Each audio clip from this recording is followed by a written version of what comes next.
तो कैसे दोस्तों, उम्मीद करता हूँ कि आप लोग अच्छे होंगे, अपना ख्याल आप लोग अच्छे से रख रहे होंगे। दोस्तों आज आपको पता है कि सावन का सोमवार है और कुछ ऐसी इंपॉर्टेंट बातें हैं जो आज मैं आपको इस वीडियो में एक बार फिर से बताता हूँ। बहुत सारी बेसिक चीजें आपको पता होंगी, लेकिन अलग अलग तरीके से और अलग अलग मान्यताओं के हिसाब से जब भी आप कुछ पूजा पाठ करते हैं तो उससे कुछ अतिरिक्त परिणाम भी आपको मिलते हैं। और इसलिए इन विधि विधानों का आप जो वर्णन है आप देखते हैं हमारे शास्त्रों के अंदर भी है, वास्तु के हिसाब से भी है, और जो भी आप चीजों को जिस भी तरह से रिलेट कर पाए, हर एक उस चीज के साथ ये चीजें इंटरकनेक्टेड हैं।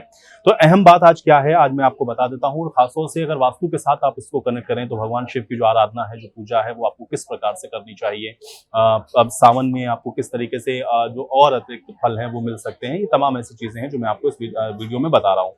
तो सबसे पहले, क्योंकि वास्तु की मैंने यहाँ पे आपसे बात की है, तो आपको पता है कि हर चीज दिशाओं के साथ कहीं ना कहीं जुड़ी हुई होती है और दिशाएं बहुत महत्वपूर्ण है जब भी आप वास्तु के परिप्रेक्ष्य में इन चीजों को देखते हैं।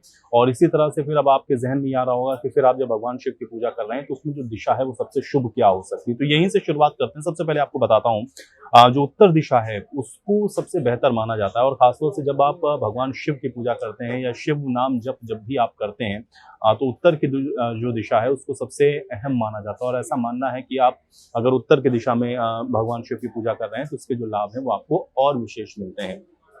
दूसरी चीज ये है कि पूजा अगर आप कर रहे हैं तो उसमें कुछ जो मूर्तियां हैं भगवान शिव की, उनका भी अपना एक अलग महत्व है।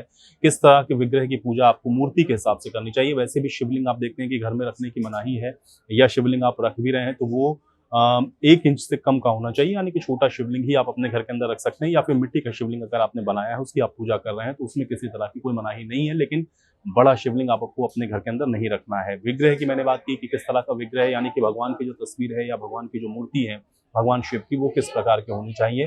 तो ध्यान आपको ये रखना है कि पूरे परिवार की समेत, यानी कि पूरे परिवार के, जिसमें भगवान शंकर हो, माँ पार्वती हो, साथ में भगवान गणेश हो, ये सारे जब आपको एक साथ दिखेंगे तभी आप इनकी पूजा एक साथ करें और यही आपके लिए सबसे फलदायी माना जाता है। तो उम्मीद करता हूँ कि ये जो आपको जानकारी है पसंद आई होगी। दोस्तों मिलते हैं अगले वीडियो में।